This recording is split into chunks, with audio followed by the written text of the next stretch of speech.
And so, welcome everyone. We're using a new platform. I'm Robin Ward. I'm the Executive Director of Alumni and Parent Engagement at Bryant University. Because it's a new platform, you're watching via YouTube, and we're counting on everything moving smoothly, but bear with us if we have any learning curve here. Just want a couple things, housekeeping things as we get started and as I introduce our esteemed speaker, Rita Williams-Bogar. We have the opportunity to ask questions and submit comments, and we encourage that. And you can use the chat feature on YouTube for that. But in any case, on behalf of Bryant and our Office of Alumni and Parent Engagement, we welcome you to the first of our fall career webinar series and today's special presentation on unconscious bias. For many in our audience, Rita Williams-Bogar needs absolutely no introduction. Rita is president of Bryant's Alumni Association and is also a member of the university's Board of Trustees, where she chairs the new Diversity, Equity, and Inclusion Committee. She was also our proud winner of the 2015 Gulski Service Award for her longstanding history of service to Bryant University. When not volunteering, Rita is president and CEO of Personal Development Solutions, LLC, and as you will see, is a dynamic speaker and expert facilitator. She has been a frequent contributor to our alumni webinar series on topics related to communications, business ethics, and leading high-performing teams. Recordings of these webinars are located on the Bryant Alumni website, and we'll give you a link at the end. Professionally, Rita provides consultative services to businesses and individuals in the areas of leadership development, emotional intelligence, ethics, diversity, and insurance education. She's been recognized by New Jersey Biz as one of New Jersey's 2011 Best 50 Women in Business, and by the U.S. Small Business Association as the 2011 Region 2 Minority Small Business Champion of the Year. She is also a contributing author to the 2012 book, Big, Bold Business Advice. Rita, I'm so happy to turn the program over to you. I wish we were in the same room. All right. Me too. So thank you, Robin, and thank you everyone for joining us today. This is quite an important and timely topic. And I'm honored to be launching this new platform that we're using here. You know, I like being the test person, the beta tester for this. So I'm happy and I'm excited that so many people have signed up to attend and participate in this webinar. And participation is very important. So as Robin mentioned, please use the YouTube comments area to make a statement, ask a question, give some feedback. Be interactive. Please, please, please be engaged. I like the interactivity, and this session is for you. It's for everybody who's participating today. So if you, as was already mentioned, to ask a question or submit a comment, please use the chat feature that's available to us on YouTube. So that's me, graduated from Bryant in 1976. And our topic today, of course, is unconscious bias. To set the stage, we're going to focus on two types of biases that we have. We'll delve into why. Why do we do this? Why do people consciously and or unconsciously make judgments about others before they even get to know them? And then how to mitigate these biases. I firmly believe that the one person on this planet we can manage and control most of the time is ourselves. So the focus here then is what can we as individuals do to be aware of our own biases and to not let those biases get in the way of having great relationships, effective relationships with others. And that's where next steps come in. So what I'd like you to start thinking about right now is, as a result of the information that we're going to be sharing today, what is the one thing that you can do, that you can consider doing to help mitigate or manage your own unconscious biases? Because we all have them. There's no doubt about that. We have some sort of bias in some way. And if you're presented with a situation where someone is projecting their bias onto you, How are you going to handle that? What are you going to do? Are you going to assume they should know better and why are they doing this to me? Or are you going to be a little more proactive and respond to the situation as opposed to reacting to the situation? I love to open with this quote because it truly sets the stage for our conversation today. As individuals, we don't see things as they are in the world. We all see them from our own perspective. So we see things as we are from whatever our history is, whether it's our history as a race, as a culture, as people floating in and out of multiple cultures, our work culture, our school culture, our family culture, our religious culture, etc. We bring all of that to the table with us, and that lens colors how we see the world. So let's talk about two different types of biases. The first one being implicit, and that's where we're going to spend most of our time, and explicit biases. So the explicit biases. There's an explicit bias in the Northeast of the United States that people in the southern part of the United States speak slower, so maybe they're thinking slower. That's a bias that's been expressed, though there's no credence going to it. I like what one of my colleagues said. She said, we may speak slower, but our brains are going pretty fast. So there are these biases that we are completely aware of. It's football season.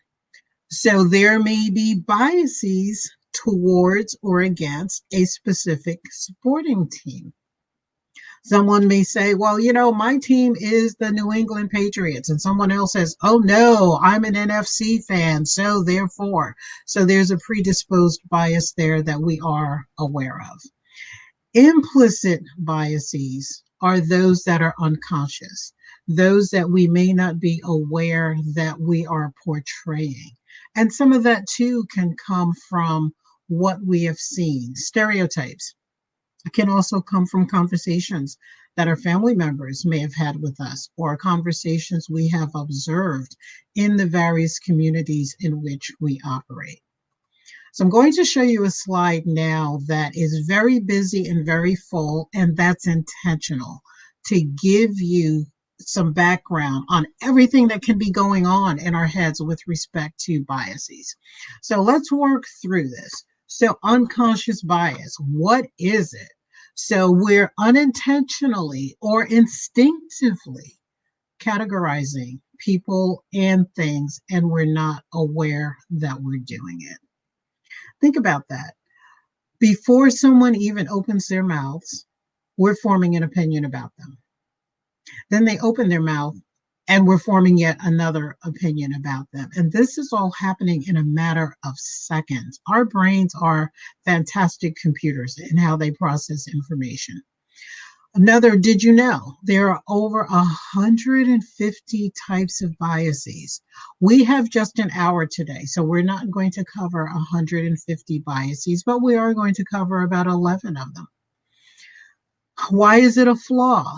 Because our thinking is guided by prior experiences as opposed to allowing people to let us know who they are.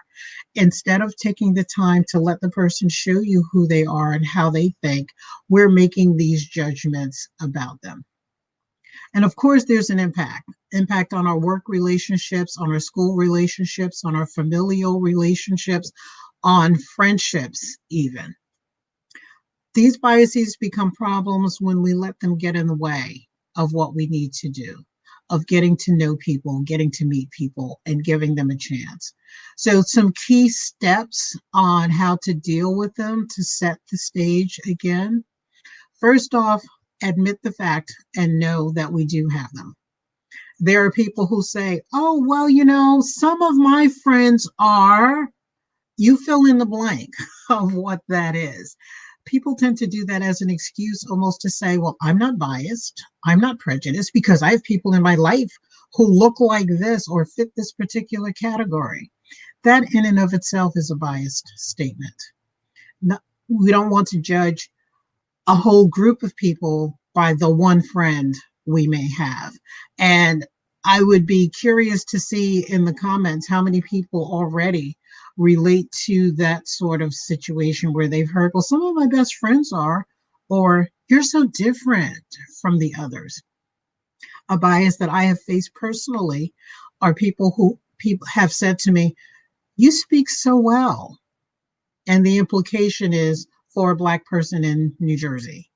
And I'm thinking, this is how I was raised, and this is how I speak. So why are they projecting this bias onto me? Thinking critically, asking why, asking myself, what's the foundation for this perception that I have? What's the reality? Or am I just coming up with something because of what I've heard over the years? Challenging those assumptions.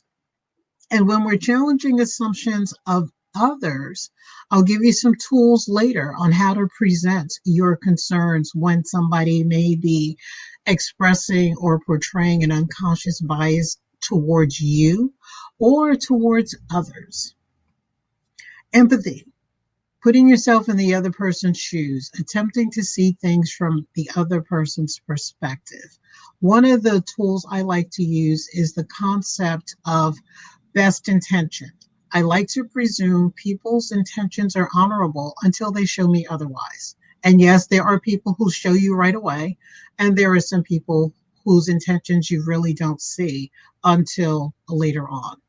So, problems as a diamond, I like this part. Multifaceted. Life is not a light switch that you just turn on and off. I like to think of life and experiences and people as dimmer switches. There are various shades as we open the lights and as we close the lights. Let's make our brains that way as well. So being mindful, we'll talk about that in a later slide as well, because I will charge you to think about what are you saying and what are you doing. Back to my premise, there's one person we can manage most of the time. I used to say all of the time till somebody said, no, get a grip. So I'll give you a most because there are times where we're just spontaneous. So be mindful of your own words and actions. Are you using some phrases or wording that may be stereotypical? And yeah, problems as a diamond rather than a coin, asking why and why not. There's a logic exam, and one of the questions on the logic exam is why? And the answer to that question is why not? Seeing things from different perspectives. Embracing diversity, recognizing that not everybody thinks the way we do, not everybody acts the way we do, not everybody grew up in the situation that we grew up. There are so many layers to diversity, and perhaps at some point we'll do a diversity workshop where we can cover the diversity wheel and look at those things that are in our control and those things that may not be in our control, yet we work through and around. Would it surprise you to know that in the first 7 seconds of meeting someone, we are already assessing them on 11 different criteria? And on my next slide, I will cover with you those 11 criteria and the source where I found this information. So I'm not going to give you anything that I've made up. There's a source for everything that I share with you. So I'm curious who is surprised and who isn't surprised. And here are the different factors, and not necessarily in this order, but these are the broad brushstrokes that we use in assessing someone. So we meet someone on the street or we see someone on a webinar. One of the things we're thinking about is how smart are they? How much education do they have? I saw something on social media. There was a guy in a uniform, there was a guy in a suit, and the question was, who has the most education? And people automatically assumed it was the guy in the suit because he was dressed in what is defined as a professional way. When it turned out, it was actually the other guy who had a master's degree, and he was in this uniform because that was the field he chose to work in. Economic level. Are they middle class? Are they upper class? Are they lower class? We start going through these questions and we go through them as statements. Credibility. Can I trust this person? Do they appear to be trustworthy? Do they seem to know what they're talking about? What's my gut saying? And a lot of times the gut reactions are also part of an unconscious bias. Trustworthiness, I mentioned. How sophisticated are they? Do they seem to have some worldly knowledge or some wherewithal? Let's see, are they male? Are they female? Are they gender neutral, gender fluid? Who do they identify with? What gender do they identify with? These questions come up. And depending upon what our own backgrounds are, we're already making judgments about someone as to how they portray themselves. How successful is this person? Do they look like they've made some success in their lives, or do they not? Political background. If you really want to get into some heated discussions, just take an opposite political stance or prejudge someone to have a political belief that is opposite of the belief they may actually have. Religious background. Sometimes that's obvious based on how someone is dressed, how they present themselves, sometimes not. Ethnic background.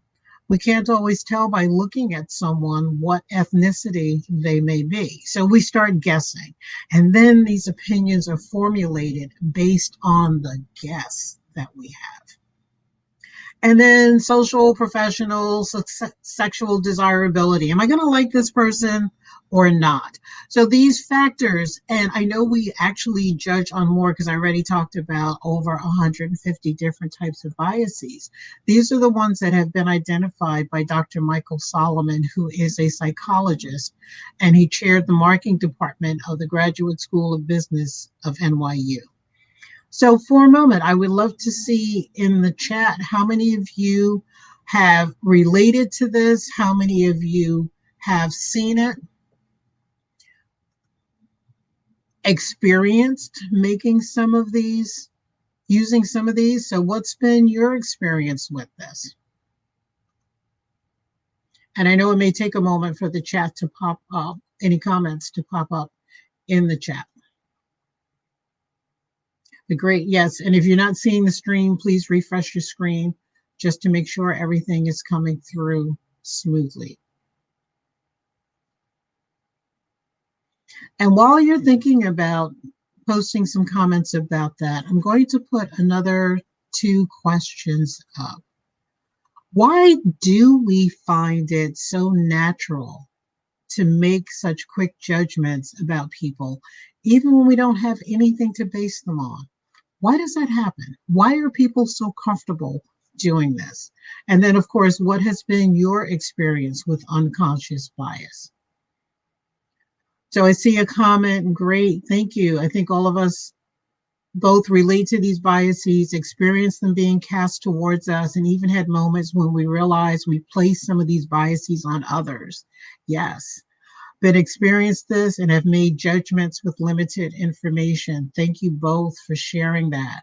And I know I've done that. And until I started really studying the field, I said, wait a minute, maybe I need to step back and broaden my perspective and be a little more open-minded. So great. Thank you both for posting. And I see a couple of others. When someone looks at me as a 25-year-old Afro-Latina woman, they think I'm not even in school. In fact, I have a master's in higher ed. You know, that's such a good point. And I'll share a similar example. I volunteer for Dress for Success of Northern New Jersey, and we have a program called Steps to Success. And it's a 9-week boot camp. And at the end, we have a graduation exercise. So my colleague and I took 3 of our graduates out to lunch one day to celebrate. So we're introducing them to the owner of this particular restaurant. And so the ladies are talking and the owner's asking them questions. And he actually stopped and said, "You are so well spoken." And he said it like he was surprised. And what got to me wasn't so much that he said it, but that he felt comfortable enough to say that. In his head, oh, that was normal. So me being the person who I am, I said, well, why would you think that they wouldn't be well spoken? Now, mind you, all 5 of us are African American. And he directed this to the women who were the graduates of the program. So is his perception that because somebody doesn't appear to have money, they were unemployed and they just completed this great program, that they can't speak the language? And I have to champion the underdog. So let's see, we have some other comments. Unfortunately, I have, hoping that you'll help us learn not to jump into conclusions. Yes, about people we meet. My yoga teacher taught me the difference between reacting and responding. Reacting is, I'm going to say what comes to my mind. I'm going to reply right then, right there. Responding is, let me count to 3 while I breathe. Sometimes I have to count to 100 to keep what's going on in here from coming out of the mouth. Let's see, at this election cycle, judging people based on what candidate I see they support. I'll just throw this out there. I have some friends on social media who, if I knew that that was the candidate they supported, I might say, why are we friends? And then the part of me who is a diversity and inclusion practitioner says, be open-minded. This is America. They are entitled to their opinion. Even though I don't agree with their opinion, I go back to what my father taught me. We can disagree without being disagreeable. But yeah, there's so much going on. Your surroundings become what you define to be normal. Thank you for that. There is an analogy using a frog as an example, and the thought is, don't be the frog. So if you take a pot of water and the water is hot and you put the frog in, what's the frog going to do? Jump out because the water is hot. It's clearly not a normal or natural situation. If you put the frog in water that's room temperature, a comfortable temperature for that frog, and you gradually increase the heat, the frog is going to stay in because that heat situation becomes normal. Yes. So to your point about surroundings become what you define as normal. Yes. And then here's where the caution comes in, or the self-awareness comes in, is to ask yourself when you're meeting others, what's their normal? Because we all think that what we say and do is normal. And how do other people think differently? So asking what's normal for them. And that's where empathy comes in. Related to the religious bias, more so nowadays, yes. And people react based on how close to their normal a person is. I agree. Because we like being around people who are similar to us, people who share our values. And that's where a lot of this comes in. A lot of it is based on what our values are. Let's see, our natural instinct is to judge based on outward opinions or performed opinions. Yes. Religious basis for most of this person's years in the business world. Yeah. I will share another personal situation. So when I'm at Bryant, people know me. I'm treated very respectfully. When I'm in my professional associations, people know me, treated very respectfully. When I'm outside of certain functions, I'm just another person. And sometimes people speak and sometimes they don't. And I find that whole dynamic interesting. Comfortable because we're actually uncomfortable, and making judgments can give us back a little power. That's an interesting point. Because yes, we can feel a little more important that we're in control of a situation. And I'm just picking out a few here and there. Let's see. All the time we do this, watching out for it, expecting it. Yes, can help you meet new people in better terms. Reverse discrimination becoming more prevalent. I would love to engage more on that topic as well. Perhaps we could do something on the perceptions of reverse discrimination, because there is a body of work out there addressing that perception in and of itself. Rita. Exactly. Go ahead, Robin. No, I'm sorry. I wanted to tell our audience that we will have these comments available afterwards as well. So if we don't get to all of them, there's a wonderful number of very important points here. And I actually really liked Dean Lux's comment. It's up the page a little bit there, but about have to look for it. Expecting surprises and looking at it, both ways. So I'm paraphrasing poorly, but no, you're doing fine. Being open for both the good parts and the bad parts of the personality. So we'll have these available. Yes, great. And I love the dialogue. And Dr. Martins, yes, reverse discrimination is an interesting concept. The name in and of itself deserves I so agree, deep exploration and discussion. Yeah, it really does. And Tim, thank you. The distinction between reacting and responding. Yeah, when I was in my yoga class, twisted up like a pretzel, and the room above our class, there was a spin class going on. So there was all this noise. And our yoga teacher said, don't react to the noise, respond later.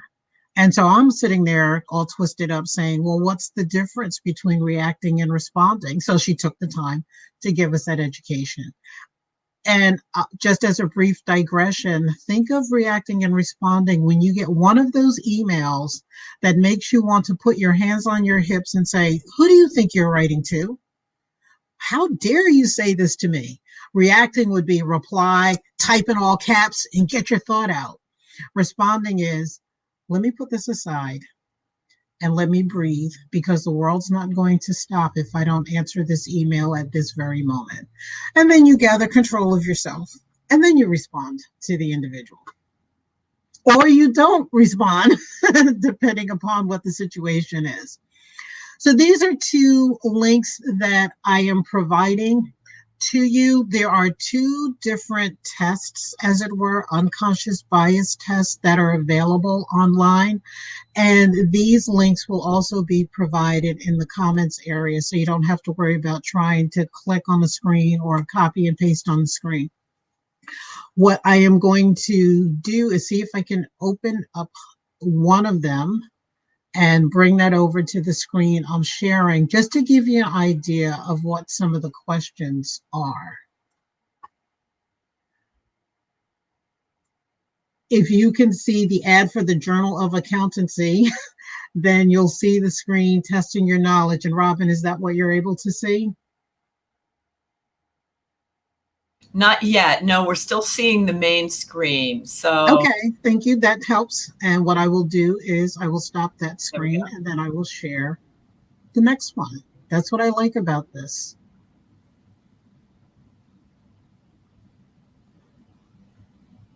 Let's see if it comes up. Oh, wait. This is cool. Okay. Are you seeing something that says latest news on the right? Yes. Okay. Love this. This StreamYard program is working. It helps to love technology when you're trying new technology.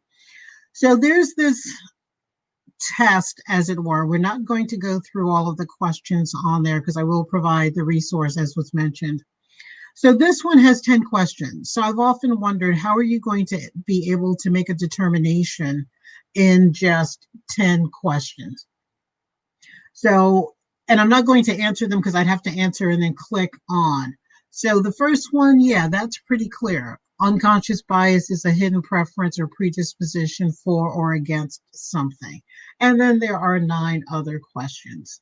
The other site, and let me just bring that back up for a moment. This one is considered to be very controversial. And it's coming up as the ITA. I know they use cookies, okay. Test your unconscious bias. How do you judge other people? And this goes back to 2014. And then they give you a link to take the test. This one is controversial right now, as recently as an article that I read just last week, because a lot of the people who are taking it, they're testing out to have strong unconscious biases. So when people are saying, well, wait a minute, how valid is this? And I don't know that these are statistically valid as I would use in an academic setting. However, it's worth conversation. So I would recommend when you have some time, see how you do, what kind of results you get. And I would love to hear from you as to what your thoughts are on this. I've used this in other workshops and people have said, wait a minute, that can't be. Or others have said, yeah, that's about the way I am or about the way things are. And I know I need to switch the screen back. I feel like I'm playing with a new toy, just so you know.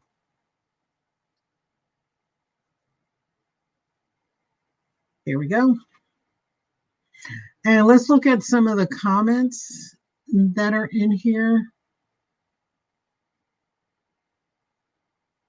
Two sides of the issue being described. What one person calls bias can also be framed as nothing more than the first person's projection. Yes, good point. Good point. Definitely a challenge to seek to call people in versus calling them out when the bias can be an emotional topic.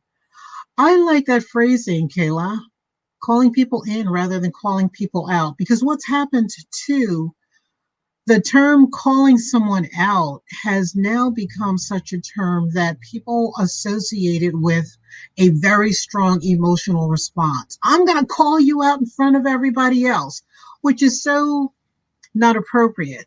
And I like the calling in because I'm interpreting this, and please correct me if my interpretation is different from what you are implying. My interpretation of it is, let me help them to understand. Let me bring them into the conversation as opposed to being emotional about it. That's a great point. So thank you for that. So let's talk about communication, because that's a critical point. This is how we either display our biases or we are perceiving others' biases. In our face-to-face communication, we've got three components. We have our nonverbal, which would be the body language, our voice, our tone of voice, so how we are saying what we're saying. The body language is what are we doing while we're saying it, and then the words that we use. And these three figures add up to 100% of our message. Our body language represents 55% of our message in broad brushstrokes. Our tone of voice adds up to 38% of our message, which only leaves 7% for the words. So what that tells me is how we say what we say is even more critical than what we're saying. Now, please don't walk away saying, well, I can call somebody out and as long as I smile, it's okay. No, that's not the case. And the source, because I promised you sources. The source for that 55, 38, and 7 is Dr. Albert Mehrabian, Mehrabian. He is a psychologist, and these numbers come into play, especially when emotions are involved. So let's think about that for a moment. So somebody is approaching us in a particular way. We're reading their nonverbal cues, and we think we know what they're saying based on their nonverbal cues. So we're already, back to a point that was made earlier, we're already projecting onto that person because of what we think we're reading. Now, when we're projecting our nonverbals back to who we can control most of the time, what are we portraying to someone else? Are we looking at them with this intent face that says, I don't think I like you, or I don't know if I want to talk to you? Or are we open? Is our body language closed off? Is our body language open? And does our body language and does our tone support the words that we're using? That's key. It's all got to be in sync. So what are we showing and what are we reading? And who said life was going to be easy, right? Communication is, I think, one of the most important things that we can do. And then it's how well are we communicating? And then if we're on the phone, the tone is higher and the words are also higher. It's more like 80-20. Because when we're talking to someone on the phone, we have a perception as to what that person's body language is saying. We need to also be aware of our tone of voice on the phone. In my corporate life, I used to tell my call center reps to put the smile in the voice when they answer the phone.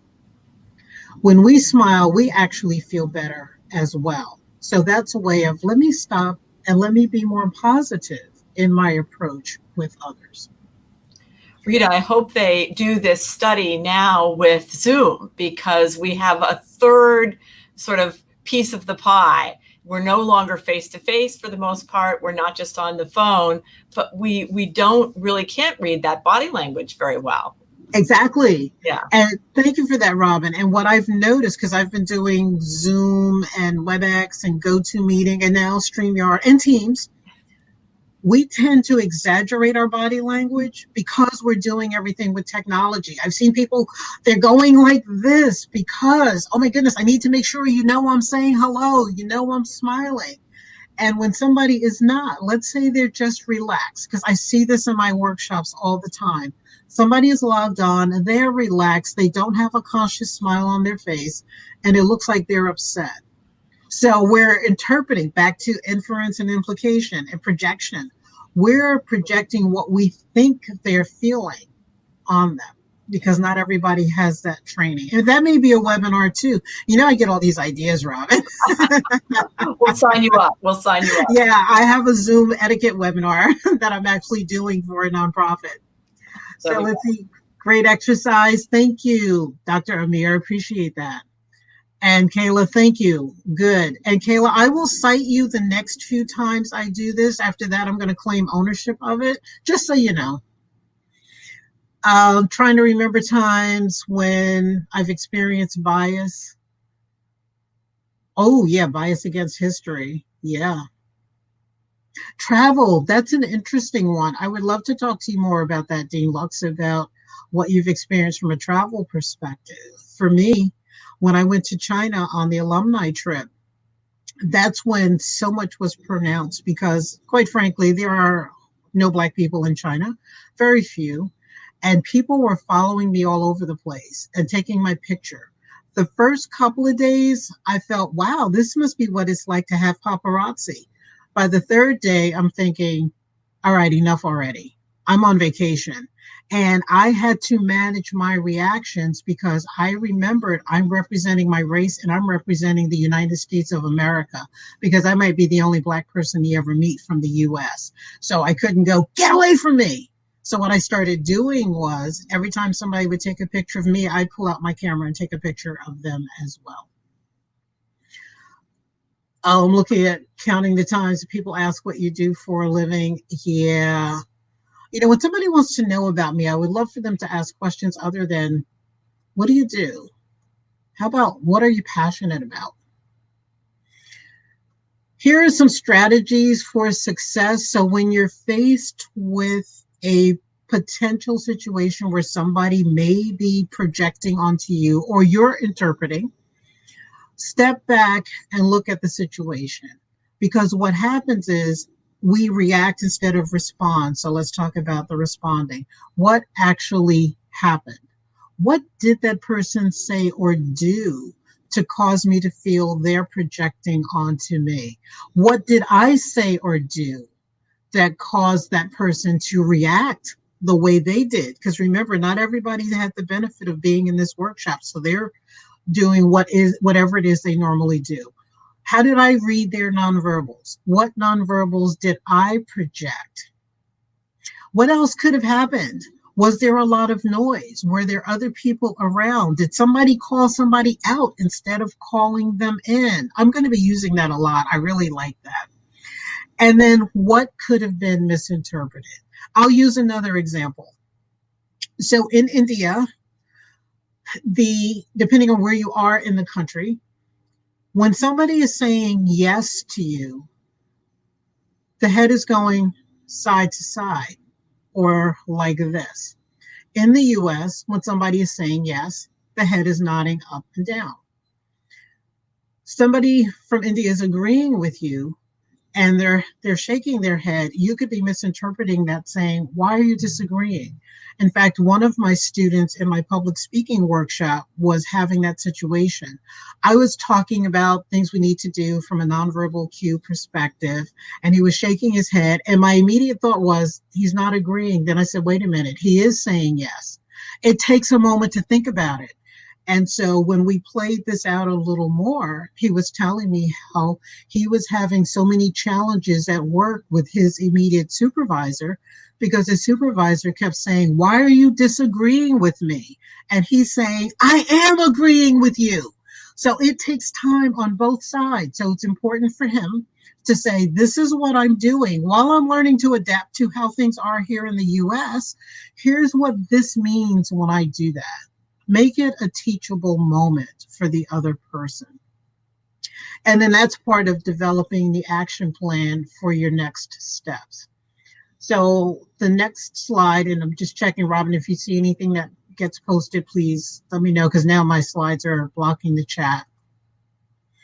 When you are expressing your concerns, so someone has said something or acted in a way that causes you to feel they are being biased, just like the guy who said to the women in my Dress for Success group, oh, you speak so well.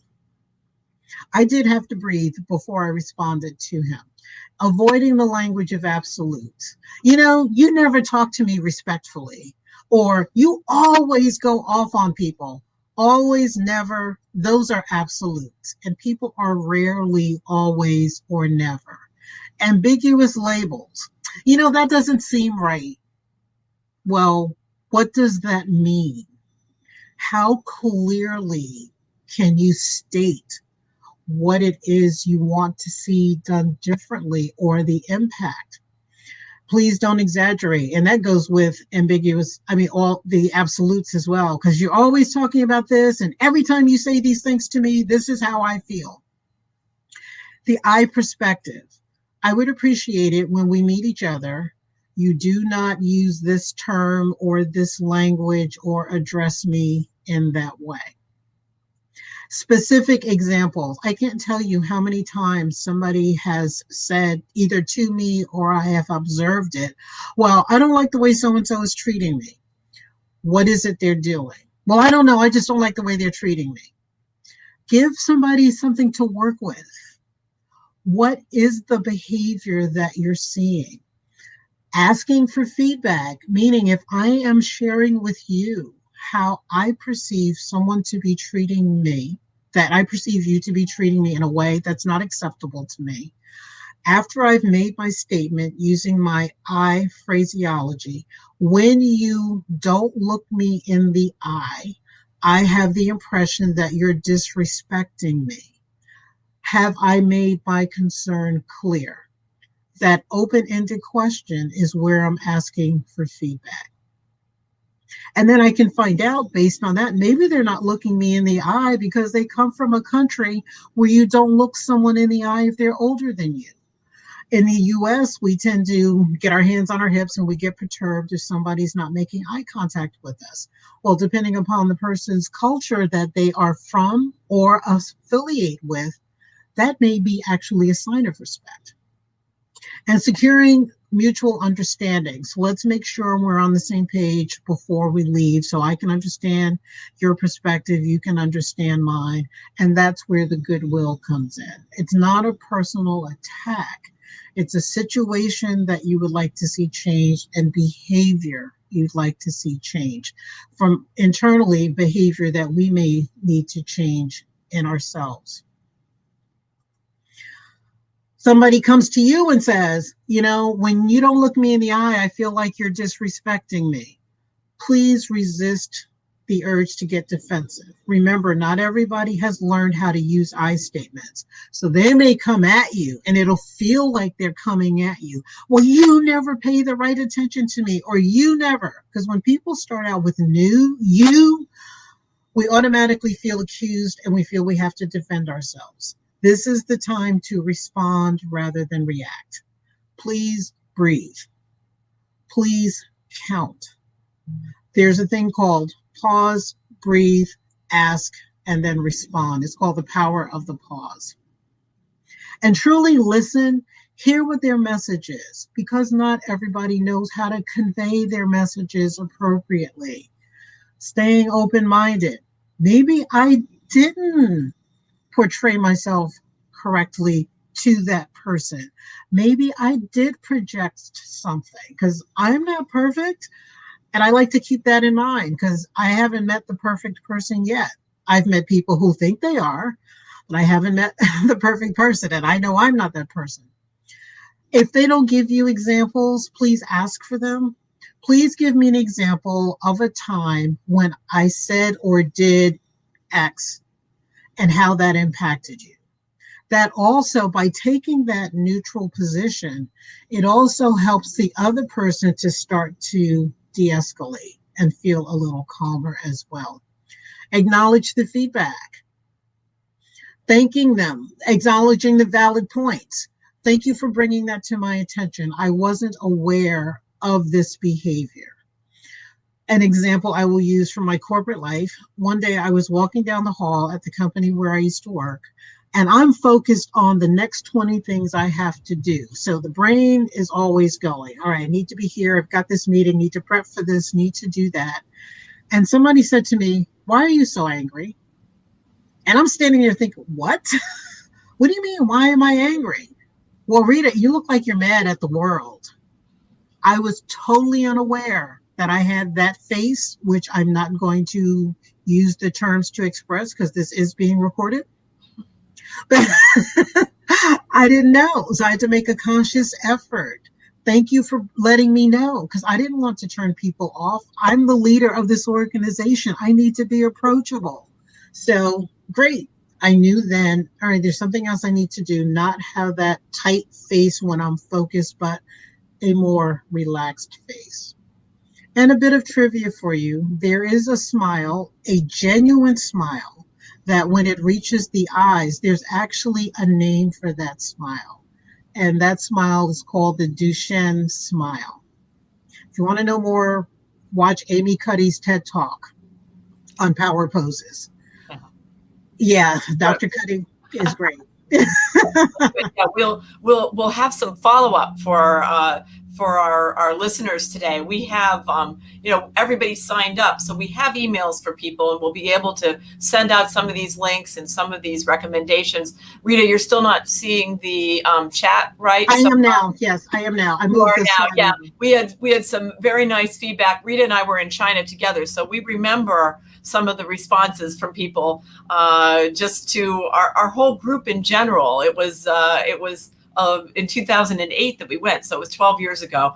I do think that this is so important. I mean, we're often not aware when we've offended someone, and if they don't come to us fairly soon and seethe about it, it can just grow and I think color our interaction completely. So if you can read the chat, I just said there's some new chat from yes.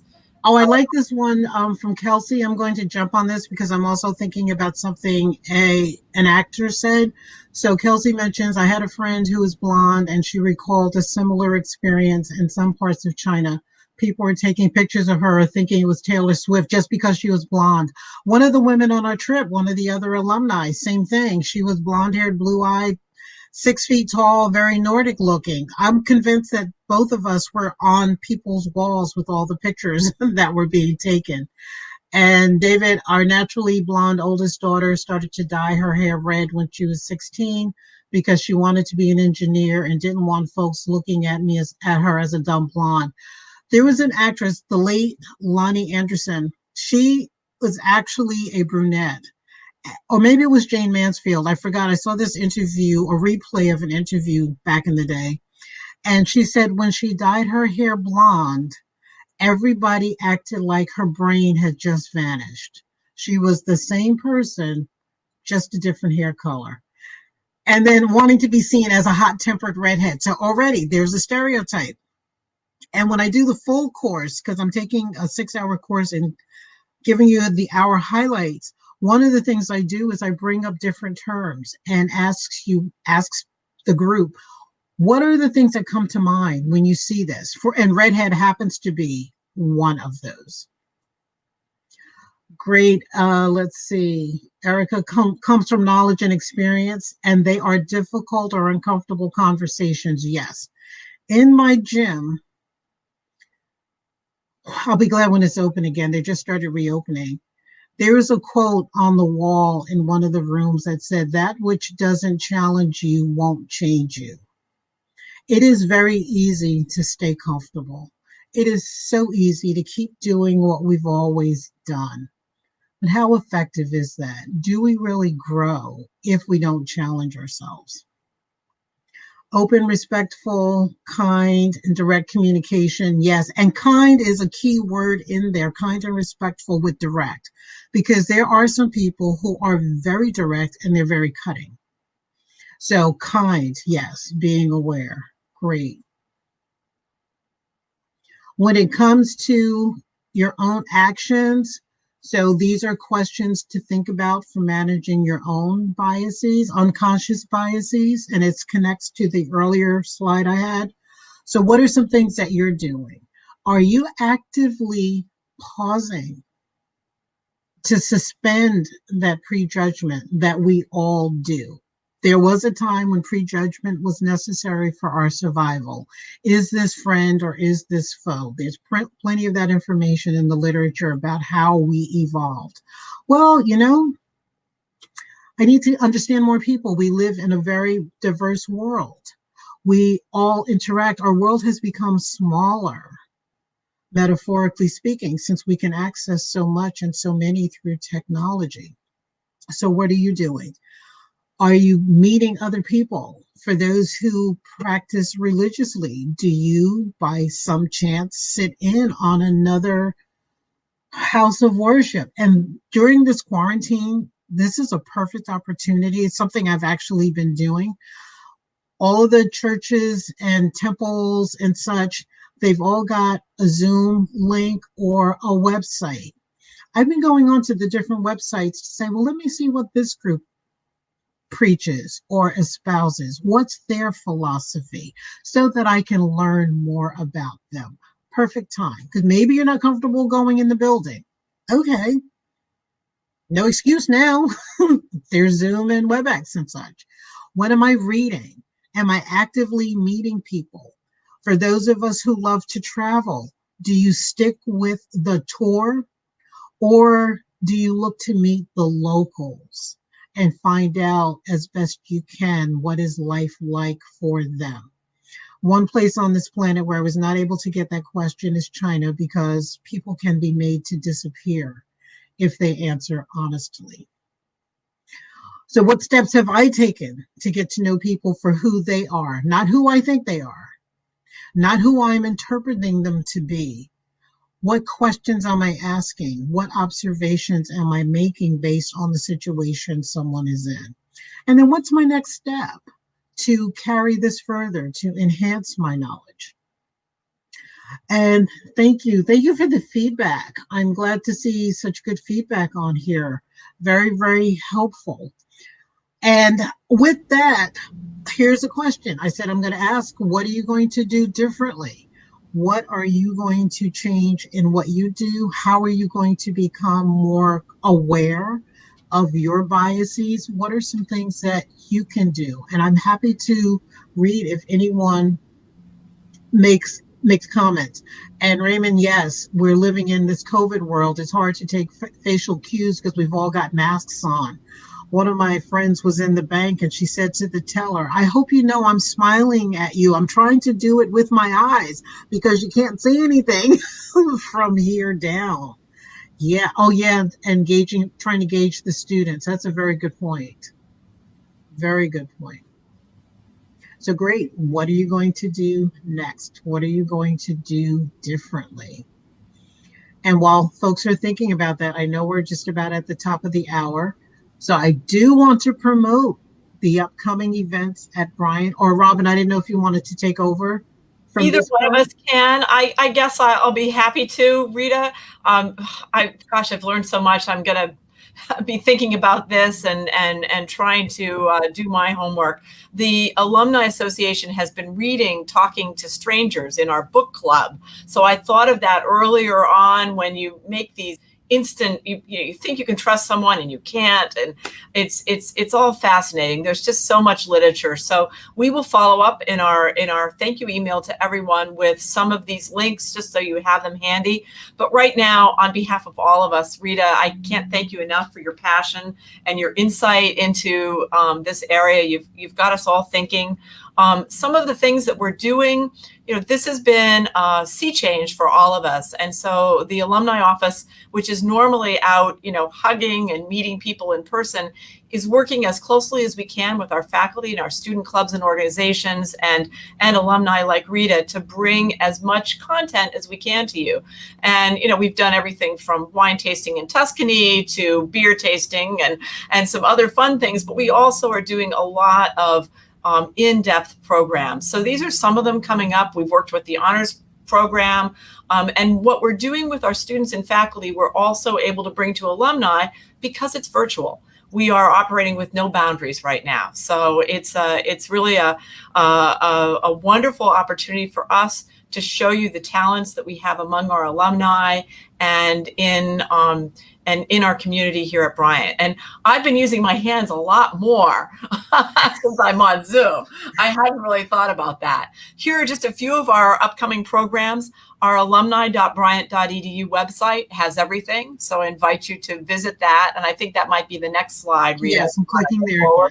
And so I think we are there. This will be archived among our other webinars. And if you want to hear Rita on any other of a number of topics, they're again on our website that you have here, alumni.bryant.edu. Rita, any final comments or thoughts? Yes, just a couple of things. One, you mentioned making you think. That is my mission in life, is to get people to think differently about whatever it is. So if you walk away and say, the thing that I'm going to do is I'm going to think about what I'm saying or doing, you've made my day. Also, I mentioned feel free to reach out to me. I now have a Bryant email address. It's rwbogar@bryant.edu, and I've mapped it to my phone. So if I do get emails, I will definitely respond because, this device lives with me.